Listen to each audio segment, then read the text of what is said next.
The town of Trenton is taking action to help save the monarch butterfly. As Alyssa Thurlow reports, their goal is to create a habitat for butterflies and other pollinators while helping educate residents on how they can do the same in their own yards. More than 600 mayors and local governments across the country are taking action to help monarch butterflies. We lost 90% of the eastern monarch and 95% of the western monarch. With the help of the National Wildlife Federation's Mayor's Monarch Pledge, the town of Trenton is also taking action. Let's cut that root off. Last year, the town started their own garden with the help of Barbara Acosta.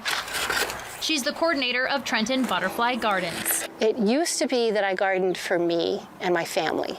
I wanted it to look pretty. I wanted a nice big lawn, lots of beautiful colors, but I didn't realize that when we do that, we're bringing in exotic species that our main insects cannot benefit from. The best thing we can do is diversify our own gardens, and that's what I did at my house, and you can do it too. According to the U.S. Department of Agriculture, 1 out of every 3 bites of our food, including fruits, veggies, and even coffee, is created with the help of pollinators. More than 80% of the world's flowering plants need a pollinator to reproduce. No matter where you live, you can help important pollinators. You want to plant milkweed for the monarchs, as well as a diversity of other nectar-producing native wildflowers. Trenton Butterfly Gardens is hosting a butterfly festival on Saturday from 3 to 5 at the Trenton Town Office.